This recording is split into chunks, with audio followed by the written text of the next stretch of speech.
ದೊಡ್ಮನೆ ಕುಡಿ ಯುವ ರಾಜ್ಕುಮಾರ್ ನಟನೆಯ 3ನೇ ಚಿತ್ರಕ್ಕೆ ಮುಹೂರ್ತ ನಡೆದಿದೆ.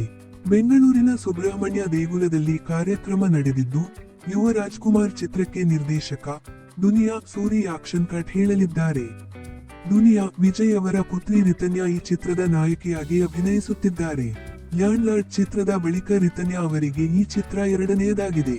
ಅಕ್ಷಯ ತೃತೀಯದಂದು ಶುಭ ಮುಹೂರ್ತದಲ್ಲಿ ಹೊಸ ಚಿತ್ರಕ್ಕೆ ದುನಿಯಾ ವಿಜಯ್ ಅವರು ಫ್ಲಾಪ್ ಮಾಡಿದ್ದಾರೆ. ನಿರ್ಮಾಪಕಿ ಅಶ್ವಿನಿ ಪುನೀತ್ ರಾಜ್ಕುಮಾರ್ ಅವರು ಕ್ಯಾಮೆರಾ ಚಾಲನೆ ನೀಡಿದ್ದಾರೆ.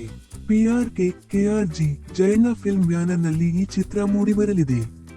ಅಶ್ವಿನಿ ಪುನೀತ್ ರಾಜ್ಕುಮಾರ್ ಒಡೆತನದ PRK ಕಾರ್ತಿಕ್ ಗೌಡ, ಯೋಗಿ ಜಿ ರಾಜ್ ಒಡೆತನದ KRG, ಜಯಣ್ಣ ಭೋಗೇಂದ್ರ ಒಡೆತನದ ಜಯಣ್ಣ ಫಿಲ್ಮ್ಸ್ ಸೇರಿ ಈ ಚಿತ್ರ ನಿರ್ಮಿಸುತ್ತಿವೆ.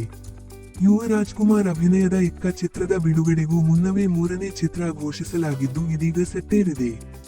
ಸದ್ಯದಲ್ಲೇ ಚಿತ್ರದ ಹೆಸರು, ಫಸ್ಟ್ ಲುಕ್ ಬಹಿರಂಗಪಡಿಸುವುದಾಗಿ ನಟ ಯುವ ರಾಜ್ಕುಮಾರ್ ಅವರು ಸಾಮಾಜಿಕ ಜಾಲತಾಣಗಳಲ್ಲಿ ಮಾಹಿತಿ ನೀಡಿದ್ದಾರೆ.